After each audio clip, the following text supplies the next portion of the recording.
Well, good morning in the United States and good afternoon in South Africa. I'm excited to be here with Rebecca Liebenberg to talk about homeschooling in South Africa. She's going to share about her experience with that and some of the things that are going on in that country right now, and we'll be glad to take some questions if people have them as we get going. So welcome, Rebecca. Thank you for being here. Thank you so much, John. So tell us, how did you get started with home education? I was one of those moms who was very involved with children from the moment I found out I was pregnant. I wanted to know what my plan would be. So I immediately started researching, and homeschooling wasn't really something on my radar because it was illegal at the time.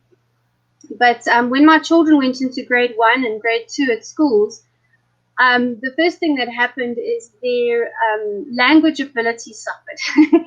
We've got many languages in this country, so in a school situation, there would be a dual language opportunity for children, and my children were, although they could speak 2 languages, they were primarily English. And in the schools that they went into, the teachers would often not teach in the children's mother tongue. This is a constant problem we do have in our country. And I was not happy with the fact that their language ability was regressing. So I started doing research into that, and it catapulted me into discovering how, a child's brain works, how they develop, and where they learn from. And I soon realized that the mother tongue language is actually the foundation from which all other learning happens, and that there was a bit of a disruption in their learning curve because of the multiple language that was used by the teachers, because they would speak English in one way at home, and then when they would get to school, it would be quite different. And I found that we started doing a lot of relearning at home. So for the first 4 years, every afternoon was spent doing school homework, where we would recap everything we would do. And by the end of the 4 years, I was a nervous wreck. We all hated school and homework. And my husband actually pushed me into it, and he'd been reading a bit about it and said, well, look, why don't we just homeschool? We're going to save a lot of money. So that was another consideration. And it worked. We decided to leave, and we, oh dear, I see you're not connecting with me. Can you hear me all right? Yes, you're fine. Sounds fine on my end. Okay, sorry, I'm getting messages. Maybe they're old ones. Sorry about that. Yes, so I took the children out of school, and at that stage I had a tiny baby and 3 children, and we tried to pick up where we had left off at school, but within the first 6 months I realized that wasn't going to work, and I started researching curriculums from all over, and I really liked what was going on in the junior school phases for my age group of children at the time, from the American offerings. And I think that's how I ended up,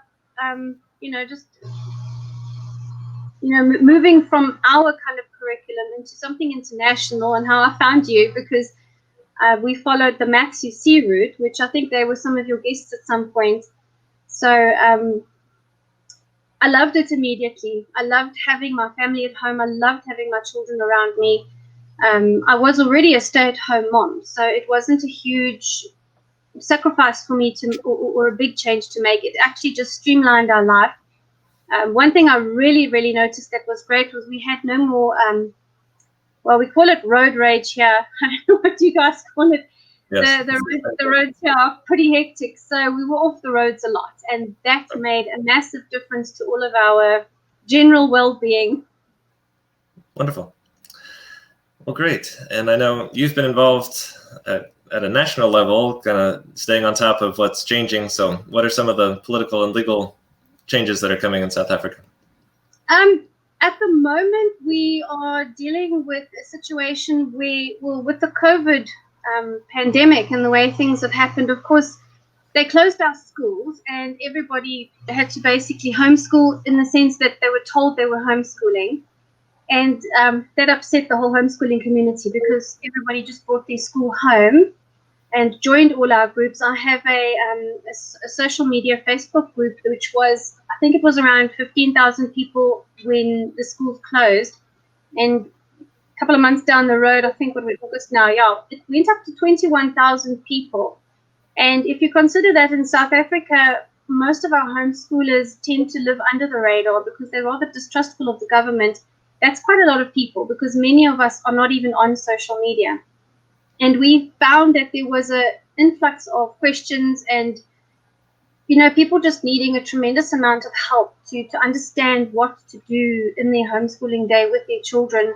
And the biggest issue is parents don't feel competent. We listen to the social construct of you're a parent, so you can't teach. And that has been, I think, our biggest hurdle. And early on in the year, just before the pandemic hit us, the government had actually invited a blanket invite to anybody in the country to join them at a roundtable discussion, which was amazing because parents were allowed to come. I just sent an email because I was involved in 2 organizations. I didn't think I would get a reply. And it was the day before the event because it wasn't well publicized. So, excuse me, they offered me seats and we went there, and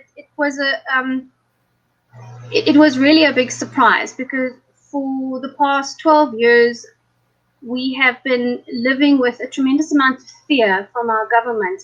But what we found was a group of people that were actually really willing to listen to us and try and deal with our problems and look at the situation again. A lot of water has gone under the bridge, and there are some laws in the pipeline which are not too great for homeschoolers. It will make our homeschool days very restrictive. For instance, they want us to fill in a logbook to say when we start and how long we spend on each subject and who is there, like an attendance register, which we find ridiculous because, we're at home. So we've started talks with them, but unfortunately, because of the social distancing and everybody going into lockdown, we couldn't really proceed with that. But it has just recently, this week, in fact, picked up, and we are back on the bandwagon, and there's even more people involved than there was before because so many more people are now homeschooling, and an entire new genre of education has opened up in our country in the last couple of months, whereby schools are reorganizing the manner of teaching, and many schools are doing really wonderful things to help the parents by making up little packs of schoolwork, and then they would drop it off weekly and help the parents, tell them what to do. We don't really consider that homeschooling in the homeschooling community. We've got various names for it, like remote schooling and lockdown schooling. Some people call it COVID schooling.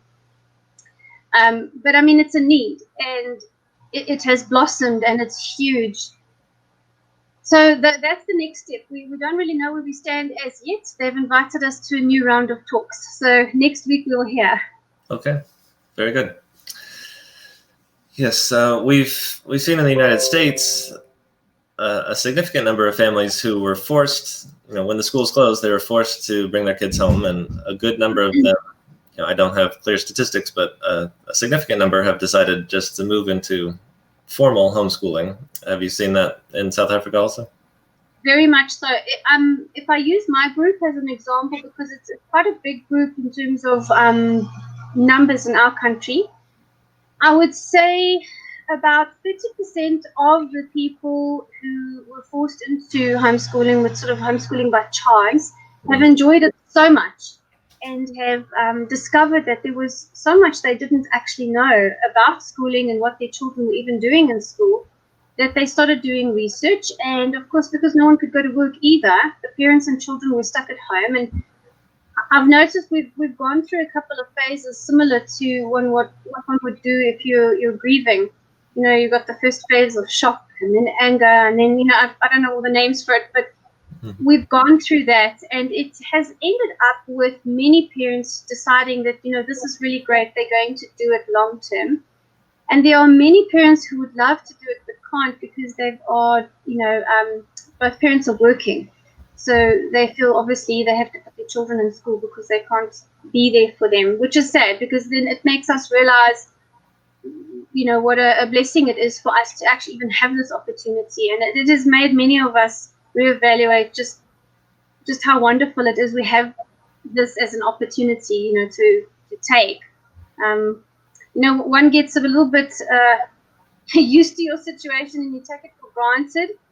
That the pandemic has really exposed a tremendous amount of social ills in our country, which has got nothing to do with education.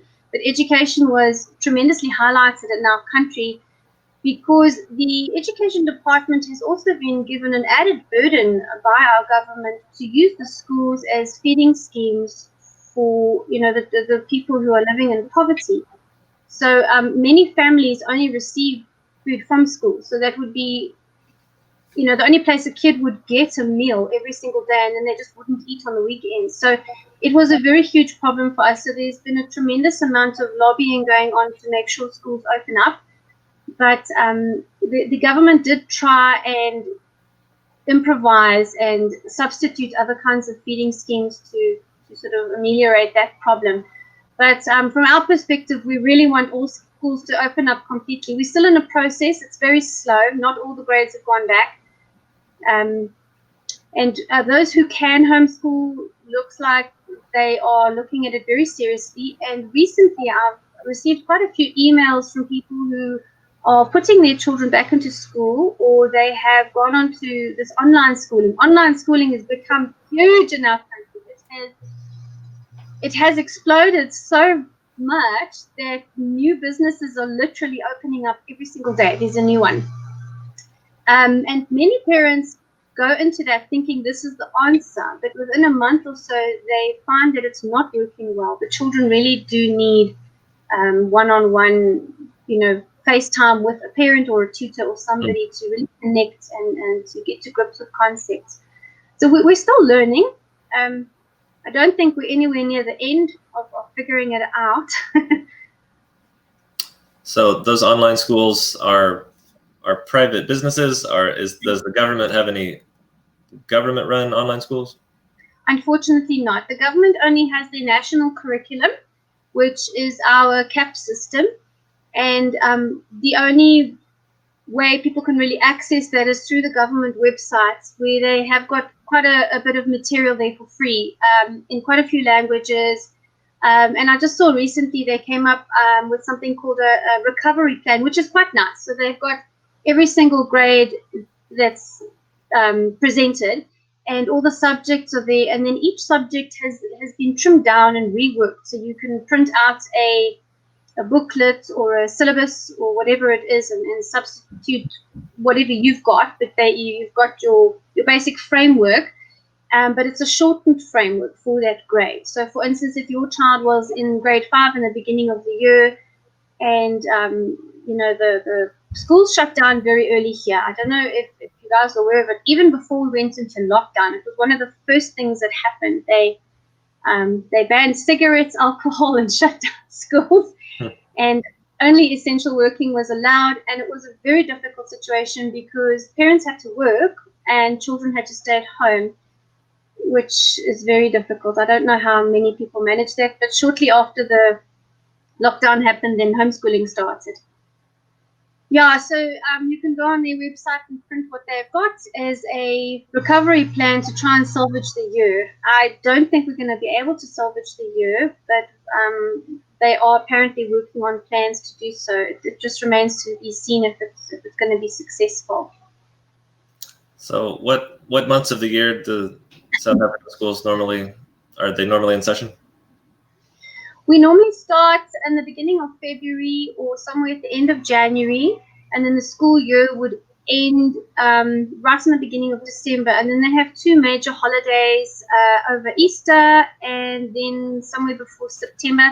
I'm speaking under correction because my kids haven't been in schools for many years. And when they were in private schools, in and out, and we don't have a set timetable for everybody because the government school has the specific set timetable, and then the private schools have 2 different timetables as well. So we would, at any given time of the year, probably only have 2 months blocks at a time where everybody is in school.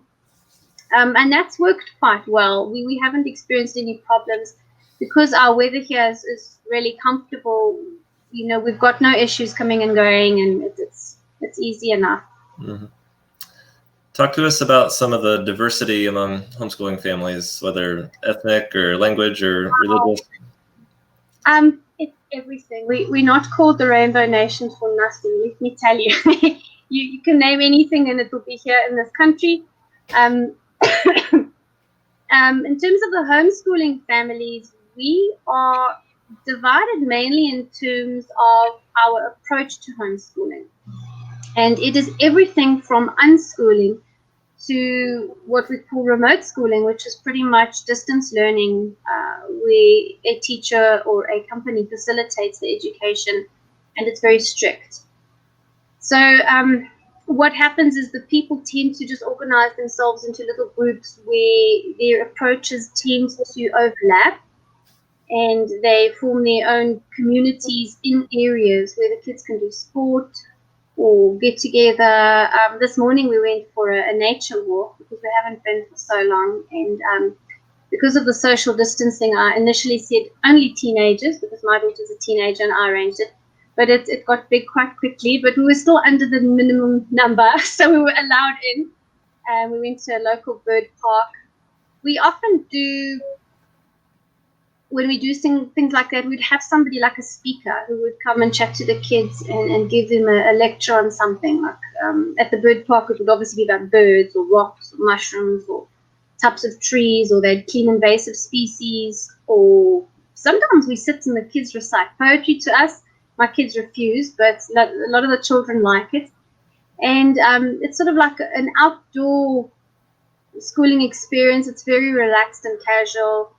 The little ones float around eating and drinking, and the parents natter.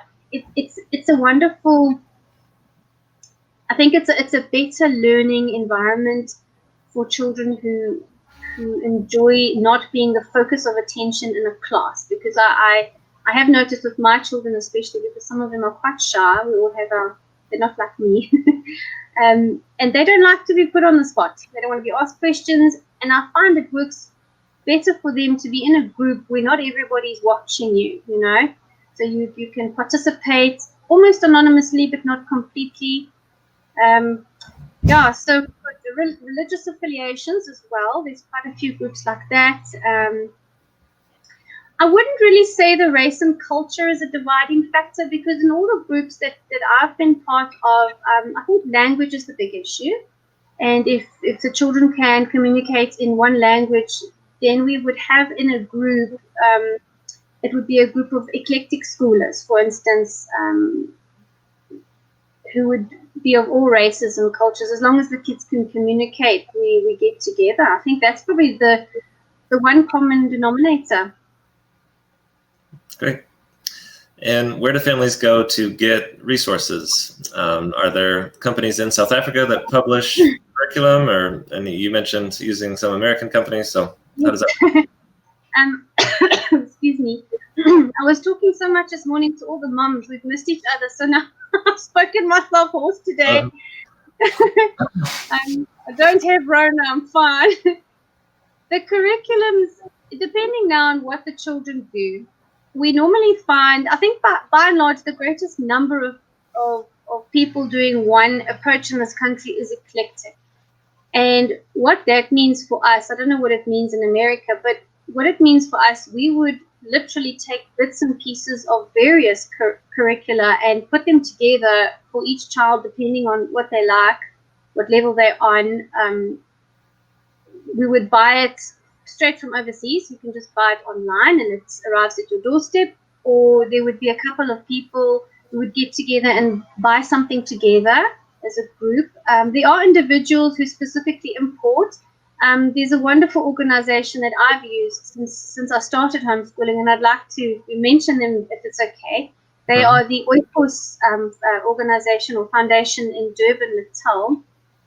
And I really like their combination of offerings. It would be a combination of specifically homeschool orientated material, which I could choose from, so I wouldn't have to buy an entire curriculum of all the subjects, because I wanted to focus on literacy and numeracy. So I chose the Matthew C after I'd done a bit of research, and we actually also used the Latin, which is also American, as our core subjects, I suppose, and we did that every day, and the kids enjoyed it.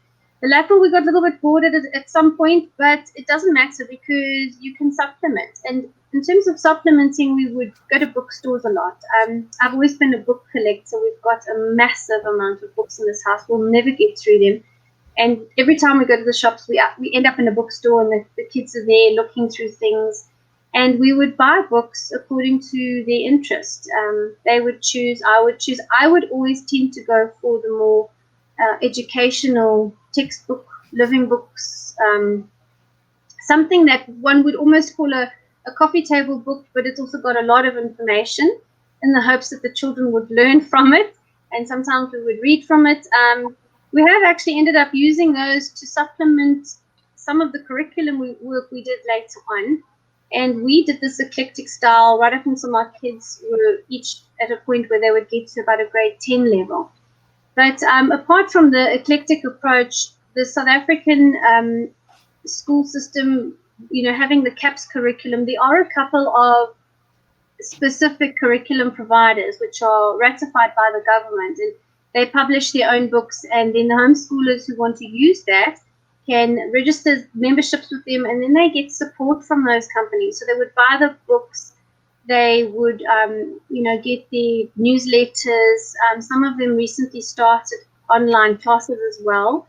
And some of them have actually, during the pandemic, made a lot of their material free, which was really wonderful because it was especially for those who couldn't have access because they could never afford maybe to homeschool. Because we have amongst the homeschoolers those who homeschool because they want to choose very specific educational material that they feel is superior to what they can get in schools, and those who really just can't afford to go to school, because we have uniforms in all our schools, and it's very expensive because you're only allowed to buy a specific uniform for your school with its crest and colors and whatnot. And the shops that organize that obviously have a monopoly, so the prices are really crazy. That was, actually thinking back, that was the one big difference we found when we left the school system, is we had none of these bills for clothing. And then also obviously in the school you have to buy specific textbooks that they tell you to buy. And we also got stationery lists at school. Wow, that was crazy. That's improved with homeschooling as well, because we could buy actually what we would need. It wouldn't get lost. And if it did, it's probably in the couch, so we would be able to find it again. So I think all in all, there is enough variety. And the parents here are extremely entrepreneurial and industrious. There's a very rich tradition of a parent educating their child in our country. And I think this really reaches back to our apartheid years, where the government at that time had instituted educational rules, that certain people weren't allowed to actually receive certain education, which, you can't have that. So parents from back then were already working at home with their kids and buying books and trying to get them out of the country to different schools. So I think we have an incredibly long history of making do if we can't find what we need from the education system provided to us by our government. Sure. Yeah, that's fascinating. Jill from Home Life Academy had a question. Jill, I'm not sure what USAF is. Do you know that term? Yes, that's USAF. That is the governing body for it's University South Africa. They don't really have anything to do with homeschooling because that is a tertiary institution. In our country, education is seen as a right for each child, and excuse me, by law, a child between the age of 7 and 15 has to attend school. If they don't attend school, they have to register to be a homeschooler as an alternative to, being in a school, and they would receive their education, from that age to about the age of 15, which brings them to grade 9. I'm not sure what that translates to in your terminology or form. We end with grade 12, which is what we call matric. And then USAF as an organization would take your matric results and translate that into some value that would allow you to apply for undergraduate courses at the universities. So USAF is tangent to homeschooling. Once a child reaches the age of 15 in our country, they can leave school. Most don't if they're homeschooling. It's quite rare. But we do have a tremendously large dropout rate in the public schools from about grade 8 and grade 9, which means that the grouping of children that starts in grade 1 don't all make it to matric. And we actually don't know what those numbers are. This is actually one of the driving forces behind the pressure the government is putting on the South Africans at the moment is they don't know where all these kids are, and they are going to have to just assume, or so they say, that they're now homeschooling because they're not in school. Well, that's the hope anyway. But yeah, so that's USAF. And what was okay? So I think Jill was wondering about are universities in South Africa open to homeschoolers coming, and do they have to provide additional documentation about their education, or is it easy to get into college, university? Okay. Yeah, so for our tertiary education, you cannot just come in on the say-so of a mom or dad's credit system. I know in America they have something whereby parents could take credits and translate that into a school leaving certificate, of course. We can't do that. We have to, in the further education and training phase, which is grade 10, 11, and 12, it has to be done as 3 consecutive years. You have to be registered with some curriculum body that is official and that is also recognized by the examination boards in our country. So all children have to, at the end, go through this process whereby they will be choosing a curriculum, writing the exams, and getting their results. And then they can choose something like core or extended, depending on the curriculum that they choose. And the matric results at the end would be either a regular matric or a matric with an exemption. And what an exemption does, it allows you to apply to university. If you don't have an exemption, you can't apply. And for those who don't have an exemption, they can go to colleges or technical schools, and there's some private universities that are starting up as well. And USAF will only recognize the examination bodies of a certain list. We've got the GED is seen as a matric, but they just recently stopped allowing the homeschoolers to use that to get into university. That's just happened in the last year or two. And then they accept the international baccalaureate, as well as I think they're going to accept the American high school diploma, as well as the Cambridge International Education. And I think that is run by CIE and edXcel. I think that's the name of the examination group. But yeah, our choices at that stage is a little bit limited. We have to use either the national curriculum, or we can choose something international, and they have to qualify in something in order to go into tertiary. Okay. Well, so Jill works with Home Life Academy, which is it's an organization in the U.S. that provides consulting to families, and they help keep their records and generate a transcript of their work. So yes, congratulations, Jill, that USAF accepted one of your students' diploma. That's great. And Pestalozzi Trust, am I saying that right? Can you talk, what is that organization? The Pestalozzi Trust is it's a legal defense foundation or fund in our country, and people would pay to belong to them, and they are like a watchdog, really, to check that the government is going to do as they say and not bully the parents. So we joined right in the beginning. I'm still a member. They do an advisory service as well, but their main function is they're there in the background in case you as a homeschooler get bullied, and then they will help you. They write letters to whoever's bullying you, or phone the relevant group, or if you end up in court, they will help you pay your legal fees. They've really been probably one of our stalwart institutions in the country, and they were formed by some founding members who were homeschoolers right from the beginning. And I think because we've had them, we've been able to preserve our space as homeschoolers, because we've had somebody to turn to so that the government couldn't get too busy with us. Yes, very good.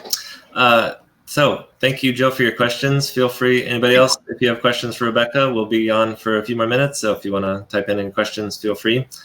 Are there other national or regional homeschool organizations that host events or provide other services to homeschoolers? It's not very big, but they do, and they're all on small scale, and it's obviously divided geographically, and some are more organized than others. Some have existed for a long time, and others are relatively new.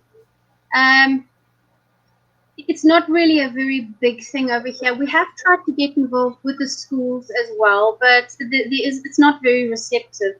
So the few organizations that I know of up here in Gauteng, which is Pretoria, Joburg area, are private organizations where parents would get together and actually start a club.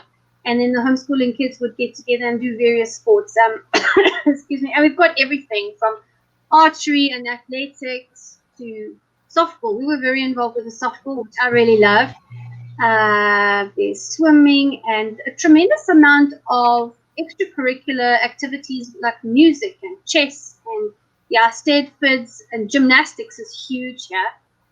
And then I think it's mainly through the private clubs, which gives homeschooling a little bit of a elitist look to it sometimes, even though it's not. I think those who can't afford it don't get involved, and those who can do. From your talking with other families, are there specific curriculum subjects or types of resources that families have trouble finding? Does anything come to mind? Yes, I actually do often hear the Good and the Beautiful is I think it's a American curriculum as well. Yes. That is very well received. Yeah, I'm constantly hearing good things about it. I haven't used it myself, but I hear it's fantastic. And we do actually battle to get it in this country because the exchange rate makes it really tough. I'm not sure where we are at the moment, but I think we can times the dollar 13 to 17 at any given time. So it really puts it out of the budget of most homeschoolers, because most homeschoolers are single income families, which is also why I was looking you guys up, because so many homeschoolers are now turning to conducting business from home to supplement their income. Mm-hmm. So how old are your children now? I've got 4. My youngest is 13, and I've got an 18-year-old, a 22-year-old son, and a 23-year-old daughter. Wonderful. She's moved out now. I miss her. Sure. So I know we had talked about having a couple other guests on this webinar, so maybe we'll be able to talk with them in the future. But I appreciate what you're doing to connect families. So a lot of our Homeschool Trade Association members are in the US and Canada. You know, we're trying to make connections with people in other countries, and so I'm so glad we were able to connect with you. What concluding thoughts would you like to share about homeschooling in South Africa and how we can support families there? Just what comes to mind? We are extremely diverse, and I think one of the factors that I would identify as problematic is a lack of unification amongst the various sectors within homeschooling. We don't really have one body that can unify us on a social level. I don't think the educational side is a problem. You know, the parents do this because they want to, and they've got that. But when it comes to not socialization for the children, but socialization for the parents, so that we can really connect and network in a way that's meaningful, so that we could build some kind of unifying culture. We don't really have a homeschooling culture here per se, because it's very fractured, and there's so many of us, and South Africa is pretty big, so we spread out a lot as well. So I'm hoping that the online living now is going to improve that, or at least make more introductions. But there has been a big improvement in the last month or so. I do see things moving along, and we are establishing a lot more connections in terms of, you know, provincial organizations that meet up with national levels. So I think there is going to be improvement, but it would be good to see that become really strong. So are you envisioning that as something where the parents get together in person or online? I think both. If there was a platform or multiple platforms where parents could actually, utilize venues. I think venue is the biggest issue because we have a rather bad crime situation in the country. It's hard to go anywhere and do anything because you have to check if the parking is safe, if the place is fenced in, so your kids can be safe. We've had situations where years ago my children were at a like a co-op that one of the dads had. He had his own laboratory at his house, and the kids would go there and do science class. It was really cool. And the whole place was held up by like home invaders at one point, and they stuck all the kids in the bathroom, and there were guns, and it was a very terrible experience. Luckily, no one was hurt. But this is kind of thing you hear quite often. So wherever people get together, whether it's homeschooling or other functions, it seems to become a target for criminals because now there's a conglomeration of cars and money, and the children are there, so we're a soft target. So I think that what would be really nice is venues, not just libraries, but perhaps resource centers where there would be libraries and sports equipment, or I'm not sure, all the kinds of things kids would like, because it's more for the kids than for adults, but we want to just feel safe. So we don't really have the spaces to do that. They're very scattered. I see. Someone says some companies have arrangements with Oikos to have materials printed in South Africa. Does that help make it more affordable? Yes, definitely. And also what Oikos does with some of these companies is they modify, because you've got the imperial and the metric system, so we don't work on the same. So those are modified. So we'd have a South African version printed for us that our kids would understand, and that definitely helps with cost indeed. Okay, well, good. Well, we'll try to get that link and share it when we post the replay so people can reach out to Oikos if that looks like a good fit for them. All right. Well, this has been wonderful. I really appreciate your time, and I know we'll stay in touch, and feel free to reach out if you have ideas for us, and we'll do the same. So thanks for joining us. Okay. Thank you, Rebecca. Take care. All right. We'll talk to you later. Bye.